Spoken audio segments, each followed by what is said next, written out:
Hay historias que se cuentan solas, vivencias que son parte de nuestra memoria. Es el trabajo de mujeres y hombres que nos identifica desde hace más de 60 años. Porque estuvimos siempre ahí donde nos necesitaron, porque hicimos valer nuestras fortalezas y nunca bajamos los brazos, ni en los momentos más difíciles. Hoy Argentina nos convoca a todas y a todos para seguir construyendo juntos, porque sabemos llevar la camiseta.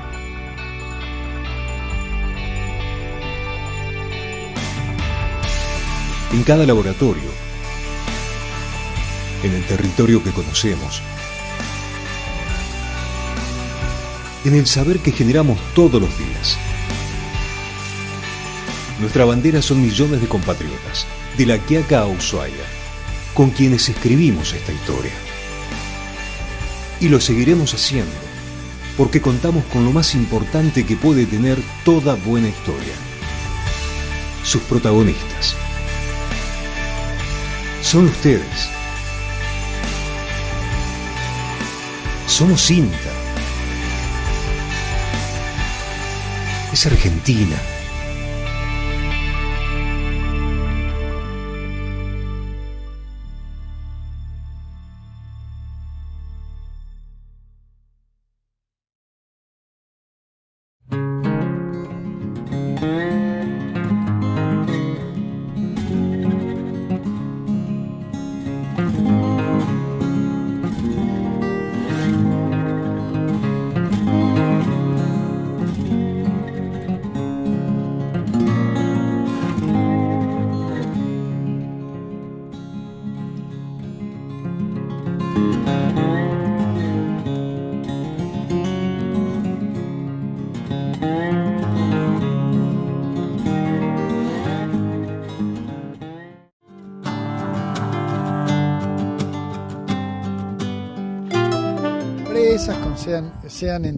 Son entidades o individuos, ¿no? Que también muchas veces no son una empresa, sino son emprendedores.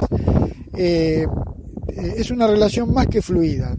Creo que la relación se ha ido desarrollando a través del tiempo y con alta confianza entre las partes. Es decir, en general, si bien las empresas tienen un recambio muchas veces de la parte técnica, y el INTA en eso es mucho más lento, hemos mantenido una relación muy fluida para que las cuestiones técnicas, que muchas veces pueden tener alguna dificultad porque la empresa quiere algo y el INTA es, diríamos, la institución imparcial que le permite al productor tener una gran confianza en lo que demuestra. Entonces, normalmente la mayoría de las empresas tienen mucha intención en participar en los ensayos, con la forma que nosotros lo planificamos. Por supuesto que en general lo que tratamos de hacer en los ensayos es cuestiones que sepamos que el productor puede adoptar.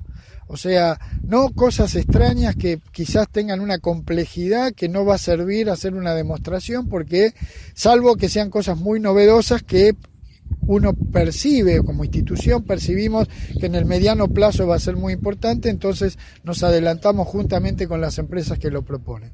En general así es, y a través de toda la historia de esta unidad demostrativa, una relación excelente, diríamos, y cada vez han participado no solamente empresas, sino también entidades universitarias, ¿no? Que permiten que muchísimos de sus alumnos o tesistas o aquellos que están haciendo posgrado han desarrollado actividades en la unidad demostrativa, lo cual todavía le da un mayor ajuste técnico a lo que hace, sea por INTA, sea por entidad privada, sea público-privado.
manipular la fruta. La cosecha debe hacerse tomando la fruta con la mano entera, sin apretarla con los dedos, con el dedo índice en el pedúnculo y girarla de tal manera que se desprendan de la planta con su pedúnculo. Las variedades de pedúnculo corto solo es necesario girar la fruta para desprenderla. En variedades de pedúnculo largo, primero se debe realizar un movimiento hacia arriba y luego girar el fruto. No cosechar tironeando la fruta, ya que puede desprenderse sin pedúnculo o con el dardo que la sostiene, provocando perjuicios a la planta y a la futura cosecha. Si se desprendió un dardo, se debe retirar antes de colocar la fruta en el recolector. Debe tenerse en cuenta que los frutos con hojas son un problema en el empaque y la comercialización, ya que hay destinos que no permiten su presencia en las cajas, con fruta embalada por razones sanitarias y cuarentenarias. Para evitar arrancar dardos, se deben subir los escalones necesarios para que la fruta a cosechar quede al alcance de la mano y no estirar el brazo hacia arriba para alcanzarla. Se recomienda cosechar la fruta durante las horas frescas del día y mantener los bines a la sombra. Los frutos cosechados no deben exponerse al sol. ¿Cómo empezar a cosechar? Cosechar primero la fruta que está en la parte inferior de la planta, para evitar golpearla posteriormente con el movimiento de la escalera. Empezar a recolectar los frutos de la zona externa del árbol, luego los que se encuentren en la parte interior de la planta. Al terminar la parte baja, colocar la escalera en la mejor ubicación para seguir en la parte superior del árbol. En cada sector, una vez arriba de la escalera, se recomienda cosechar de arriba hacia abajo y completar el recolector a medida que se desciende, con el objetivo de no poner en riesgo la propia estabilidad y evitar los golpes de la fruta. Es imprescindible llevar la lona del recolector corta para que al subir o bajar la escalera, la fruta no se golpee contra los escalones o las rodillas del cosechador. Con respecto a la carga del recolector, la fruta no debería superar el borde superior del recolector. ¿Cómo tratar la fruta cosechada? Al depositar la fruta en el recolector, hay que hacerlo delicadamente, evitando los golpes con la fruta que se cosechó antes. Para ello, una buena medida es colocar primero el dorso de la mano hasta el fondo y luego dar vuelta a la mano para que la fruta se deposite suavemente. Para volcar la fruta en el bin, depositar la lona del recolector y hacerla correr sobre la fruta ya cosechada, mientras se descarga la fruta. De este modo se evitan los golpes y las pinchaduras de pedúnculo, que son los principales defectos durante la cosecha, que disminuyen la calidad y posterior conservación. ¿Cómo se llena un bins? Los bins deberán llenarse de manera pareja, sin formar montañas, para evitar que la fruta ruede y se golpee. Cuando se empieza el llenado del bins, debe hacerse desde una esquina. El siguiente recolector se debe descargar en la esquina opuesta, luego en las siguientes esquinas y finalmente en el centro hasta cubrir el fondo con la fruta. Cuando el fondo del bins ya esté totalmente cubierto, se debe continuar volcando la fruta en el sector más bajo, de manera de llenar parejo y evitar diferencias de altura. Una vez descargado el recolector, controlar la calidad de la fruta para comprobar que se cumple con las características exigidas y descartar aquellas que no las cumplen. Para volcar la fruta en el bins, depositar la lona del recolector y hacerla correr sobre la fruta ya cosechada mientras se descarga la fruta. De este modo se evitan los golpes y las pinchaduras de pedúnculo. No conviene cargar la fruta por encima del recolector.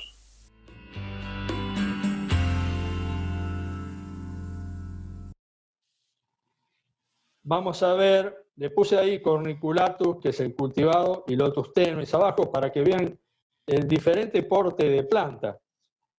O sea, el Corniculatus es una planta más erecta, el tenuis, el que tenemos naturalizado en nuestros campos, es una planta más postrada, donde las reservas se encuentran en la base de las raíces y en la base de los tallos.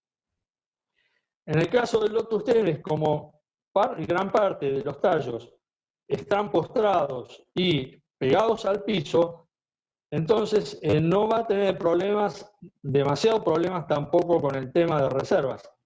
La vaca no llega a consumir esos tallos postrados que están pegados al piso. Sigamos.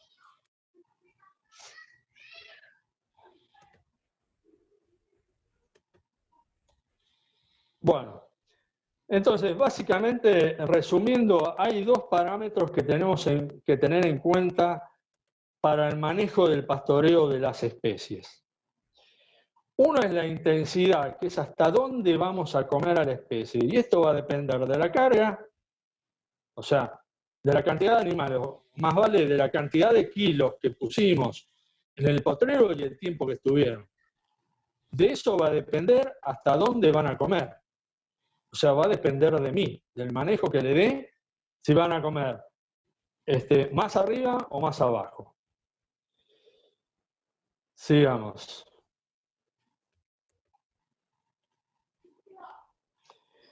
Entonces, para darle una noción sencilla en relación con la intensidad del pastoreo, yo dividí, hoy día hay varias metodologías para definir cuándo entra uno a comer las pasturas o los pastizales, donde se habla de horas de acumulación de temperaturas, o donde se habla de que el macollo cuando tiene 3 hojas, pero a mí me parece que lo más práctico es seguir manejándonos con lo que había impuesto Voisin y Arno Clocker, el chileno, cuando nos enseñaron el manejo en base a los puños. El tema es que ellos dijeron que nos teníamos que manejar entrábamos a pastorear cuando teníamos 2 puños y salíamos cuando teníamos 1 puño. Y eso no es cierto para todos los pastos. Entonces yo hice acá para que tengan una idea de la diferenciación.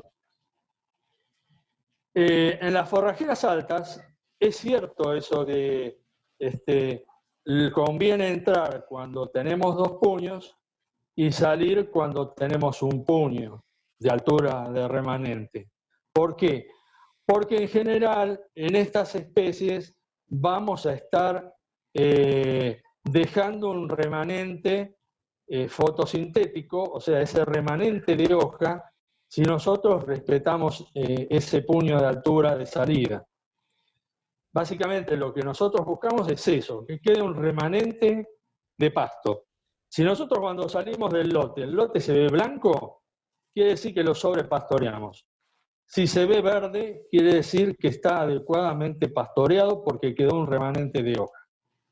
Cuando vamos a especies intermedias, que en general son la mayoría de las que tenemos en nuestros pastizales, el manejo puede ser más bajo. O sea, nosotros entramos cuando tenemos 1,5 puños de altura y salimos cuando tenemos medio puño. O sea, supongamos, para darle un centimetraje a esto, pasamos de 15 centímetros a 7 centímetros.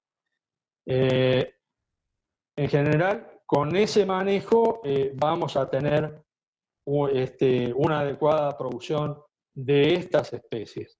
Y cuando vamos a las especies rastreras, el manejo en realidad es más bajo, porque son especies que no suben demasiado en producción, en altura. Entonces, tenemos que entrar cuando hay 1 puño y salimos cuando hay 2 dedos. Más abajo de eso la vaca no va a comer. Ahora, entonces, volvamos. Nosotros tenemos que ver en el potrero qué especie vamos a seleccionar como especie índice de manejo. Esa especie índice de manejo o clave de manejo es lo que me va a indicar a qué altura voy a entrar al potrero a pastorear y a qué altura voy a salir del potrero, porque yo quiero favorecer a esa especie. Supongamos, si es un potrero de loma y yo tengo cebadilla criolla y yo quiero favorecer a la cebadilla criolla, aparte de que vengan otras especies, y el manejo va a ser el manejo de una forrajera alta. Si nosotros lo que tenemos es raigras criollo, lotustenes, trébol blanco, pasto miel, cola de zorro, el manejo va a ser de una forrajera intermedia. Y si nosotros nos quedamos en que tenemos lo que predomina es gramilla, o predomina pelo de chancho, y bueno, el manejo va a ser el de abajo, pero yo diría que no lo llamemos campo natural a eso. A esos potreros realmente hay que pensar en ver qué hacemos y en algún momento implantar algo, porque de pastizal natural no quedó nada. Y no podemos esperar, es decir, con un buen manejo van a volver todas las especies que perdí a través del tiempo. Sigamos. El otro tema que tenemos que tener en cuenta es la frecuencia de pastoreo, o sea, ¿cuándo vuelvo a pastorear esa especie que quedó en descanso? Entonces, esto, como vimos recién, va a depender de cada especie, ¿no? De cada especie, de la época del año, de la situación climática y del suelo, de la fertilidad del suelo. Pero bueno, hay que tener en cuenta esto. Tiene que haber un periodo de descanso para que esa mata de pasto se recomponga para que después pueda tener un rebrote adecuado y lograr la máxima producción a través del año. Sigamos. Acá les hice un cuadrito donde tenemos, esto sucede lo mismo con las especies en pasturas, donde tenemos especies que se adaptan al pastoreo continuo, no tienen problema en cuanto podemos estar comiendo continuamente, que no las vamos a afectar mayormente, donde, bueno, ven que son especies de crecimiento bajo o intermedio bajo, y vamos pasando así a especies que requieren más descanso hasta que tenemos las últimas, donde tenemos que tener sí o sí un descanso para que recuperen reservas y poder volverlas a pastorear para no perderlas por sobrepastoreo. No me voy a poner en detalle en este cuadro tampoco, porque lo van a tener. Entonces, ¿qué puede pasar si yo no respeto estos tiempos? En definitiva, si yo pastoreo en forma anticipada, es lo que decíamos. No tiene reservas suficientes la planta, el rebrote va a ser más lento, y si seguimos dándole ese tipo de manejo, en algún momento la especie va a desaparecer. Y si nosotros nos pasamos en el pastoreo, o sea, si vamos más allá, lo que perdemos es calidad y lo que perdemos también es velocidad de rebrote. La especie pasada también tarda más en rebrotar. Lo vamos a ver ahora con un ejemplo. Sigamos. Bueno, por lo tanto, entonces tenemos que recordar que si no se respetan los tiempos adecuados de descanso, básicamente lo vamos a tener una menor producción, una una menor persistencia de las especies. O sea, va a llegar un momento que es en definitiva lo que ha sucedido con todos los pastizales. Las especies de mayor calidad y mayor producción sufrieron este desgaste y por eso hay muchos pastizales en las que hoy no están. Sigamos. Acá, rápidamente, para que vean la producción, abajo esto es una curva de producción de pastos, si partimos de cero, el rebrote es lento porque depende de esa hidrolización de almidones. A medida que tiene hojas, el crecimiento va a ser mayor, y una vez que se pasa, vamos a tener pérdida de hoja por senescencia, por mortandad, y superposición de hojas, con lo cual el crecimiento vuelve a ser lento. Fíjense abajo donde dice la producción de pasto, en este caso es producción en verde.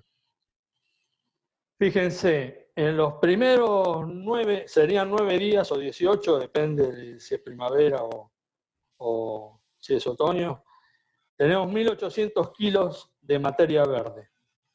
Cuando pasamos al momento óptimo de crecimiento, tenemos 3.600 kilos de materia verde.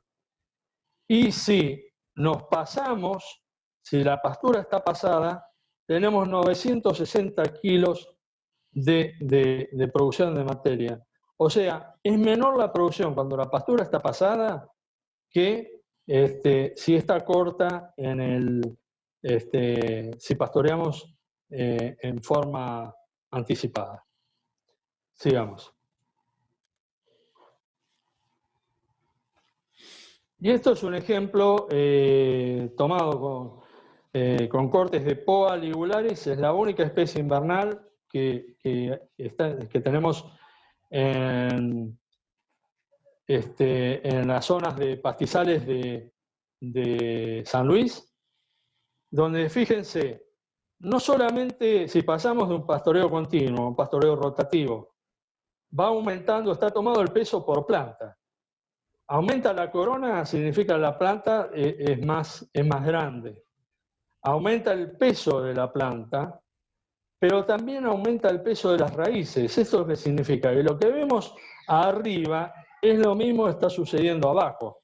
O sea, si la planta queda chica por sobrepastoreo, las raíces también quedan chicas. En un caso de sequía, por supuesto, se van a perder mucho más fácil estas plantas que están en un pastoreo continuo y que son de calidad que las que nosotros tenemos un pastoreo rotativo. Sigamos.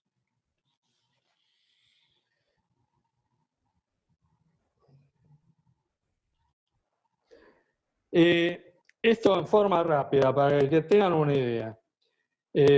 Porque la gente pregunta, bueno, ¿cuánto tarda el pastizal en volver? En nuestra zona, en primavera, tenemos entre 20 y supongamos y 30 días para que vuelva el lote a estar para pastorear. Cuando pasamos al verano son 45 o 60 días, depende del agua que caiga. En otoño son 35 a 45 días. Y cuando pasamos invierno son 60 a 90 días, depende la calidad del pastizal, depende de las temperaturas, en fin, cómo venga ese invierno. Entonces, cuando nosotros vamos a hacer un pastoreo rotativo, hay diferentes formas de fijar cuántas son las franjas que voy a tener, en el caso de que sean fijas, pero en general se toma las franjas de crecimiento de verano. O sea, supongamos que sean franjas diarias, que después uno lo traducirá si tiene franjas de 2 días, de 3 días, de una semana. Pero si fueran diarias, yo tendría 45 franjas. ¿Qué quiere decir? Que tomando las de verano, el límite inferior. Si yo estoy en primavera y tengo 20 franjas para rotar, me van a sobrar 25. Esas 25 yo las uso para hacer reservas o para diferir el crecimiento para verano. En el caso de otoño, yo voy a tener, supongamos, el límite mínimo de 35, quiere decir que me van a sobrar, para dar la vuelta me van a sobrar 10 franjas que yo las puedo diferir para invierno. Y cuando vamos al invierno, si tenemos un muy buen pastizal, que van a ser 60 días, me van a faltar 15 franjas, que bueno, entre lo de otoño, más reservas, demás, es como tengo que cubrir ese déficit, pero en general nuestros pastizales están más cerca de los 90 días de rebrote, con lo cual me van a faltar 45 franjas. Eso es lo que tengo que realmente cubrir con reservas, y hoy día lo estamos cubriendo en base al sufrimiento y al hambre de las vacas. Sigamos. Esta pasará.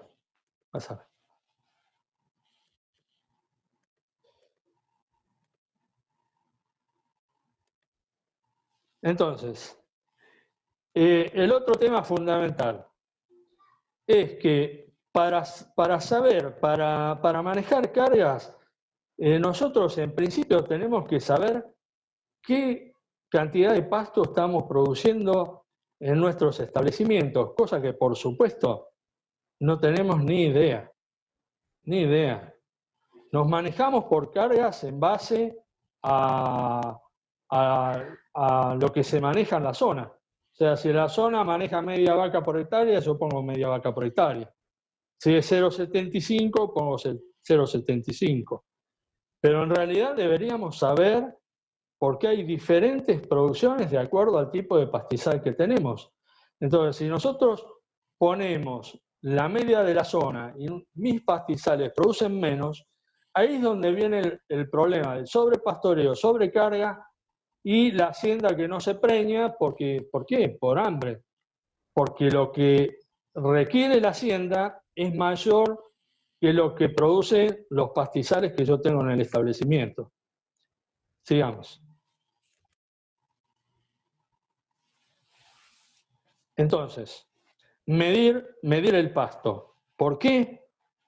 Porque para darle una idea redonda, para poner números redondos, un pastizal en nuestra zona puede producir entre 800 y 8.000 kilos de materia seca por hectárea y por año. ¿Cuáles son los que tengo yo?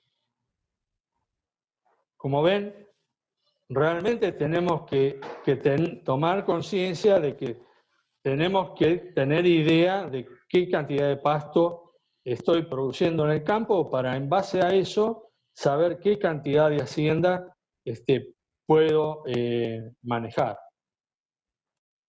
Sí.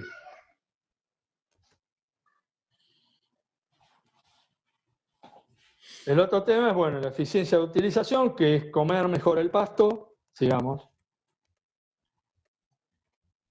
Donde tenemos la curva anterior, la anterior, Ignacio, donde ahí vemos que a medida que nosotros tenemos más tiempo de permanencia de la hacienda en el lote o en la franja o demás, es mayor la cantidad de pasto que desaprovecha por bosteo, porque orina, porque se echa a la hacienda, y se calcula que si yo tengo la hacienda con manejo diario, o sea, les doy una franja por día, estoy aprovechando el 80% del pasto que produje en esa franja.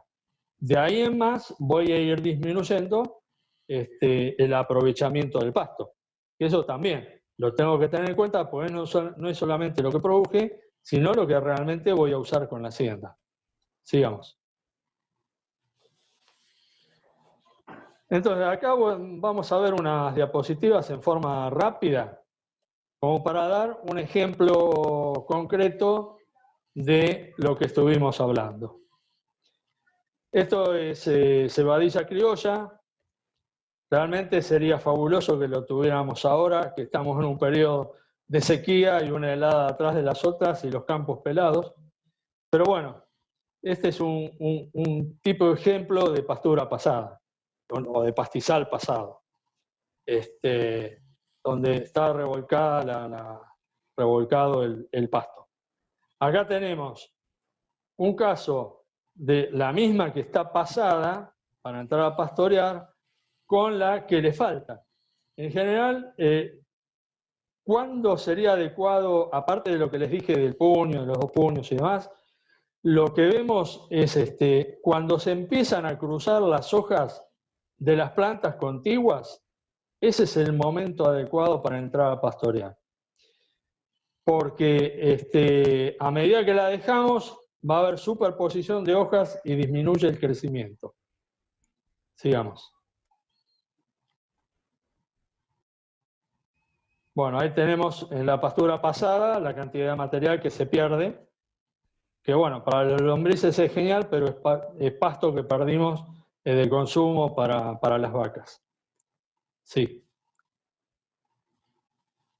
Aquí vemos entrada y salida. Esto es un raigras, campo natural con raigras fertilizado, manejado como bordeo invierno y por supuesto con pastoreo franjeado. ¿Sí? Y bueno, desde ya vamos a tener diferentes alturas de pasto, porque donde está el bosteo y orinaron los animales, el crecimiento va a ser mayor. Entonces, ¿cuándo entro a pastorear? Y vamos a tener que decidir de acuerdo a la mayoría, como esté la mayoría de la superficie. Sí. En general, yo en mis charlas siempre muestro a don Manolo. Era una persona que junto con el señor Morano hacían novillos de 420 kilos en Seppener, en el partido de Bransen, en la provincia de Buenos Aires, sobre campo natural, con alguna pasturita mejorada, mínima. El 90% era pasto natural, manejado en forma adecuada, con pastoreo rotativo intensivo. Entonces, don Manolo, una vez que salían del lote, pasaba a la desmalezadora para uniformizar la altura de crecimiento, y después pasaba esta máquina que hicieron ellos, que ¿qué función cumple? Es una rastra de dientes y unas gomas de tractor cortadas al medio y unidas, que lo que hace es distribuir uniformemente la bosta para que no haya tanto desfasaje de crecimiento dentro del lote. Y el otro efecto que hace es que al mismo tiempo deja expuestos los parásitos que están en las bostas, con lo cual hay una menor carga parasitaria. Sigamos. 2 palabras con respecto a malezas. Una maleza que, lo que nosotros llamamos maleza en general, que es bien pastoreada, debe ser considerada como una forrajera de hoja ancha, no es una maleza. Y no hay que preocuparse ni querer combatirla como si estuviéramos en agricultura. Entonces, ¿qué es maleza para ganadería? Que es la que sigue.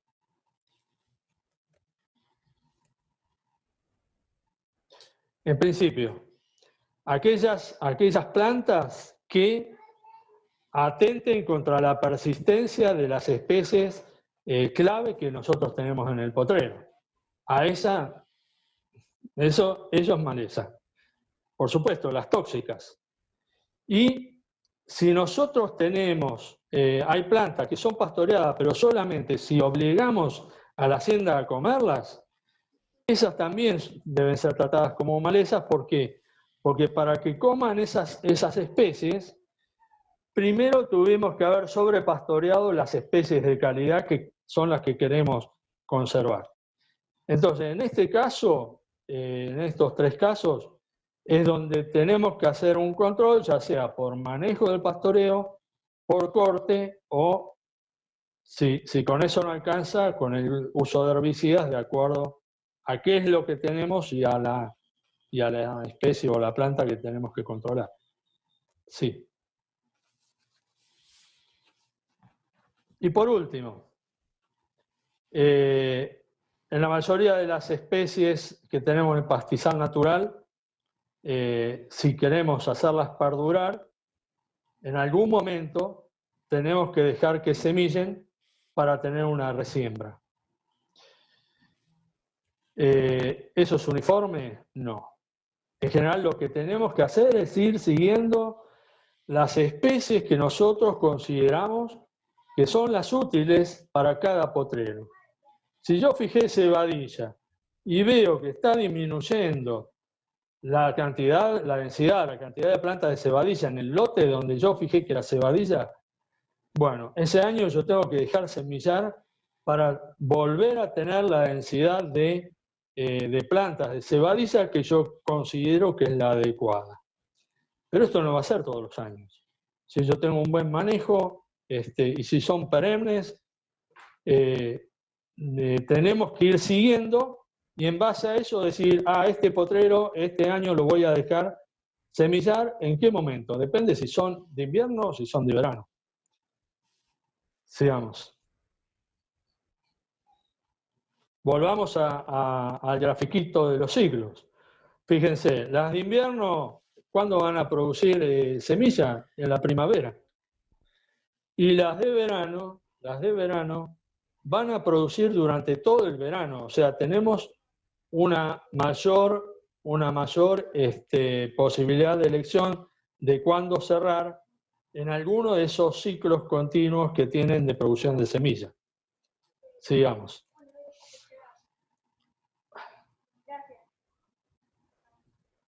Acá tenemos algunos ejemplos. Este es un lote de pasto miel que se ha dejado semillar.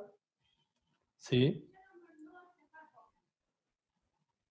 Acá tenemos una botrocloa, un plumerillo o cola de zorro, como le dicen, también que se dejó para semillar. Acá tenemos otra menos conocida, pero importante, que es de invierno, Chaetotropis. Estos son un bajo dulce que se dejó para semillar.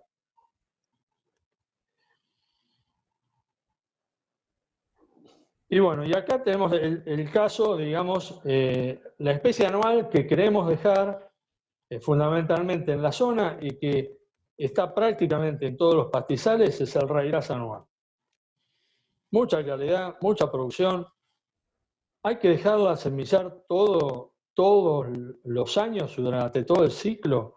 Entonces hicimos este trabajo donde fuimos cortando en diferentes épocas, con parcelas, por supuesto, y contabilizamos qué cantidad de plantas germinaban en el otoño siguiente. Fíjense que cuando fuimos cortando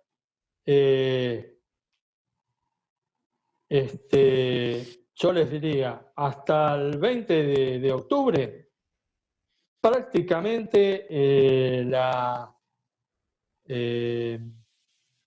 digamos, la cantidad de plantas que teníamos en el otoño no se había casi modificado a través de los ciclos que hicimos el seguimiento.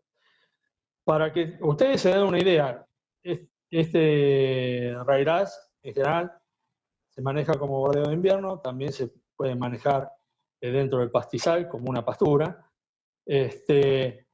En los bordeos de invierno, todos sabrán que tratamos de, y en las pasturas, tratamos de poner una cantidad de semillas viables que van desde en la zona, ¿no? Desde 300, 500 a 1000 semillas por metro cuadrado.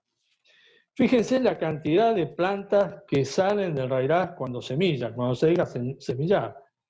O sea, el primer año, en el corte del 20 de octubre, teníamos 10.000 plantitas por metro cuadrado nacidas. O sea, realmente es impresionante la cantidad de raigras, que después, por supuesto, se van eliminando entre ellas para quedar, pero bueno, por eso el raigras cubre toda la superficie del lote. ¿Cuándo nos tenemos que empezar a preocupar? Fíjense acá en el ensayo recién empezó a disminuir a través de los años cuando, son 3 ciclos esto, cuando nosotros sistemáticamente cerramos a fin de noviembre. Cuando cerramos siempre a fin de noviembre, para dejar que semilla el raíz.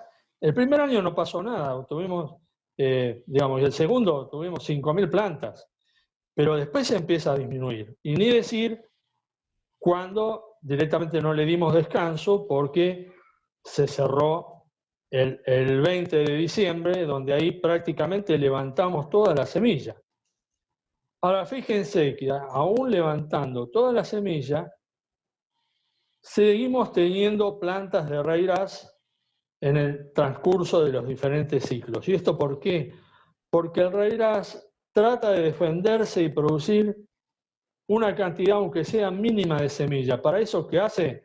Tiene la estrategia de crear un marcollo, una ramificación pegada al piso con un poquito de semilla.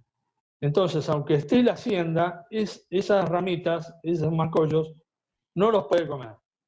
Y es lo que vemos nosotros ahí, de 510 plantas en el otoño 04 y 110 plantas en el otoño 05. Bueno, pero si nosotros decidimos que ese lote lo vamos a manejar con raíz y lo vamos a dejar como un verdeo de invierno, bueno, yo diría que tratemos de retirar la hacienda a más tardar a mediados de noviembre y dejar que semille ese lote en ese momento para obtener una gran densidad de raíz en ese lote para manejarlo como verdeo de invierno a partir del otoño siguiente. Sigamos.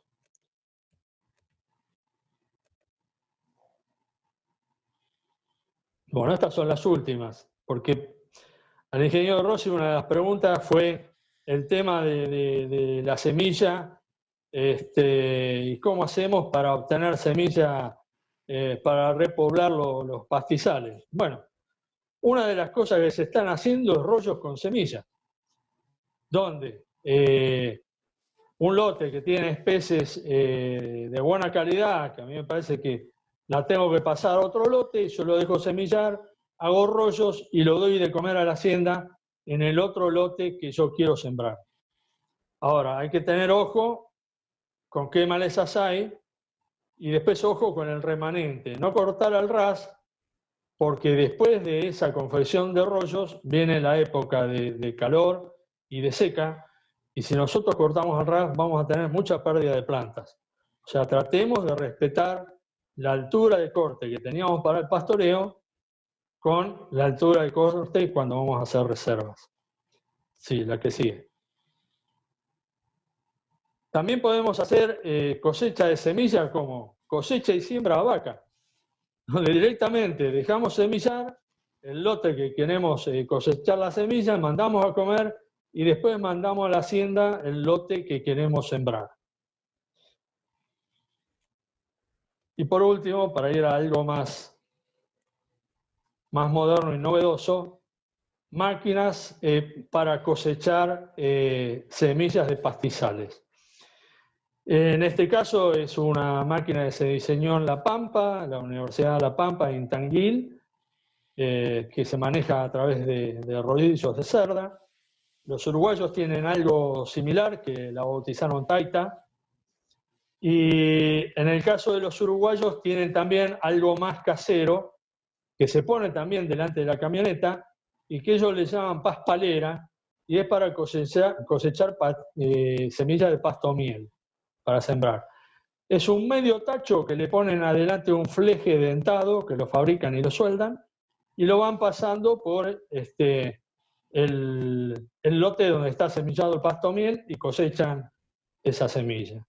Bueno, estas son opciones de decir, bueno, tengo posibilidad de tener semilla para sembrar. Entonces, bueno, resumiendo, para un buen manejo de los pastizales, tenemos que conocer a las especies que tenemos en el campo. ¿Cuál es el ciclo? ¿Cuál es la producción? ¿Cuál es la calidad? ¿Produce más? ¿Produce menos? En segunda instancia, establecer las especies clave de manejo para cada potrero. Después, adecuar la carga animal de acuerdo a la producción que estoy teniendo en el campo, ir aumentándola a medida que voy mejorando la producción del pastizal y Aumenta el pastizal, aumento la carga.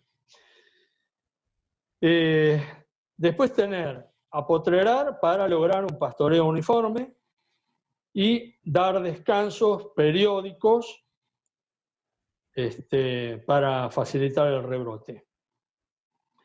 Programar también descansos oportunos para semillar y para mantener la persistencia de las especies a medida que vayamos viendo que en el lote se van perdiendo. Y recordar que el manejo de pastizal es una de las técnicas, de las muchas técnicas que debemos manejar en los establecimientos ganaderos para tener una rentabilidad adecuada.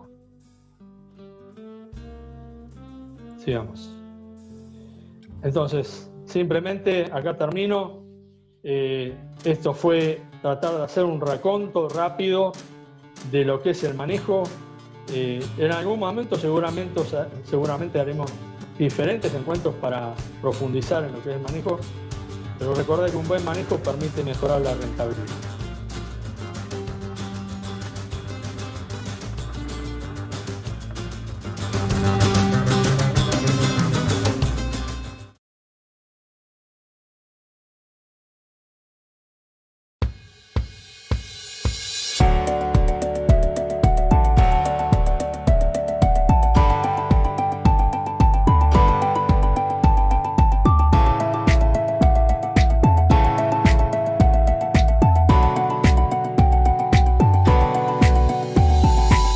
En 2015, Argentina adhirió a los Objetivos de Desarrollo Sostenible fijados por las Naciones Unidas. Entre ellos, adoptar medidas urgentes para combatir el cambio climático y sus efectos, aumentar la eficiencia de recursos y promover estilos de vida sostenibles. Los bosques y las plantaciones forestales contribuyen a cumplir con estos objetivos. En este marco, la construcción con madera es predominante en viviendas unifamiliares en países desarrollados, extendiéndose en la actualidad a edificios de hasta 30 pisos de altura.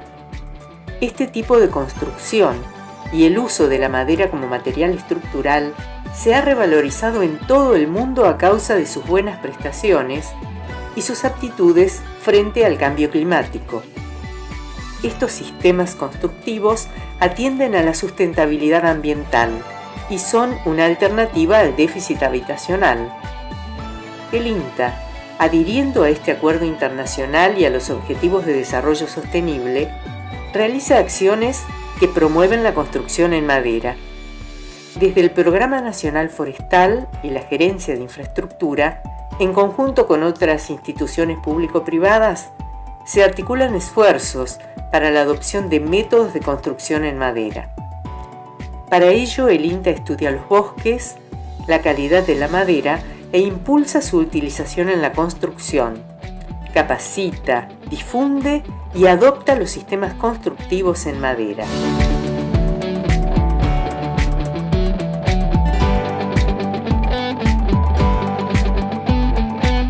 Para alcanzar altos estándares constructivos, se recurre a maderas de coníferas y latifoliadas tales como Pino elioti, Taeda, Pino ponderosa, Eucalyptus grandis, Araucaria angustifolia y algunos álamos.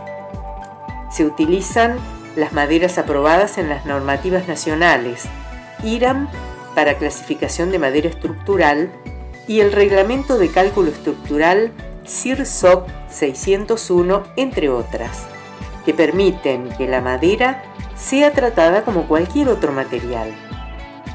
El crecimiento y la base de esta industria constructiva la constituyen 1.300.000 hectáreas de plantaciones y 26 millones de hectáreas de bosques nativos, los cuales deben ser manejados adecuadamente.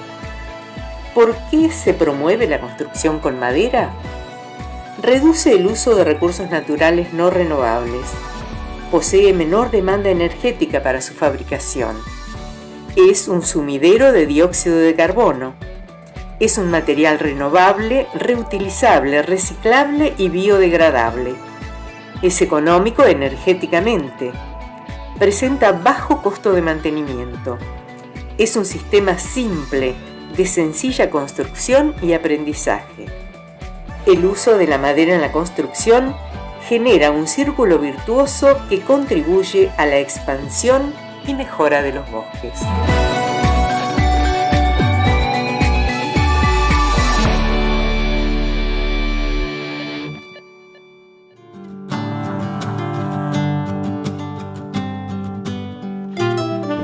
Bueno, con respecto al cultivo de maíz se hacen muchas experiencias, pero quizás la experiencia que más impacta normalmente en el medio, porque es una demanda permanente del productor y de los técnicos de la zona, es el ensayo comparativo de híbridos, ¿no? Quizás porque en híbridos hay una imagen que el que está primero en el ranking siempre es el mejor, y la verdad que muchas veces la situación no es así. Entonces nosotros queremos mostrar a través del INTA el comportamiento de diferentes híbridos en situaciones reales de producción. El tema del ensayo de híbridos es muy requerido porque el INTA justamente es la imparcialidad. No tenemos ningún interés en que gane uno u otro, sino nos interesa que el productor pueda tener buena producción conservando el medio ambiente. Y la incorporación de maíz en la rotación es básica para un sistema de producción agrícola permanente. El caso de los híbridos, justamente como participan muchas empresas, todos conocemos que híbrido es comprar la semilla, no tiene nada que ver con las autógamas como soja o trigo. Entonces, el realizar una experiencia en el cultivo de maíz hay que tener muchos recaudos. Uno de los recaudos es tener algún análisis que no favorezca ni perjudique a nadie. Y la forma de trabajar que no favorezca ni perjudique a nadie es a través de los block test, o lo que llamamos parcelas apareadas. Entonces, si bien la mayoría de los lotes donde hacemos estos ensayos son bastante parejos, igualmente para ajustar el resultado utilizamos lo que son la parcela pareada. Normalmente la parcela pareada es buscar un testigo que es un híbrido, que tiene un buen comportamiento, que conocemos de la zona, que el productor lo utiliza, algo que ya está ubicado como en el mercado, lo utilizamos como testigo y le vamos colocando los híbridos distintos de otras empresas a la par. Y cada 2 o 3 híbridos volvemos a poner el mismo testigo, lo cual hace que tenemos un ajuste entre el híbrido que está al lado del testigo y el híbrido que está más lejos del testigo. Se va haciendo con una fórmula estadística, el block test, lo cual hace un número que ajusta en relación al testigo apareado de todo el lote, lo cual hace que el que esté en el bajo, si es que le toca el bajo, o el que esté en la loma o en la media loma, va a estar ajustado igualmente por su testigo apareado. Esta forma lo que nos da es un rendimiento muy ajustado a la realidad. No hay ningún híbrido que va a estar más o menos perjudicado por donde está ubicado en el lote. Creo que es un punto muy importante. Y un punto muy importante también es que normalmente casi todas las empresas participan en los ensayos y vienen a presentar sus productos cuando hacemos las recorridas. Es muy importante porque presentar el producto sabiendo que esté bien o mal, la empresa tiene total confianza con la institución como para saber que lo que estamos haciendo está bien hecho y se puede mostrar al público.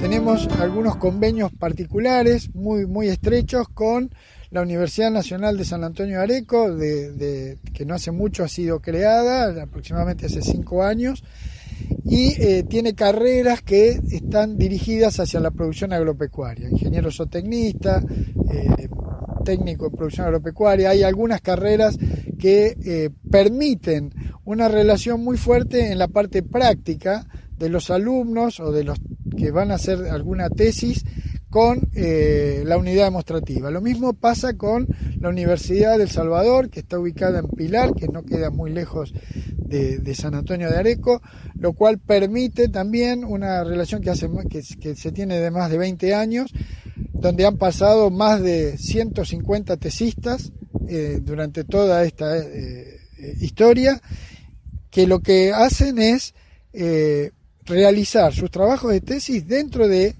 el ámbito o los sistemas reales de producción. Es decir, el alumno trabaja en un sistema como el de campo de la unidad demostrativa y al mismo tiempo permite tomar datos mucho más ajustados que a los informes que hace la institución le permiten ser todavía mucho más objetivos.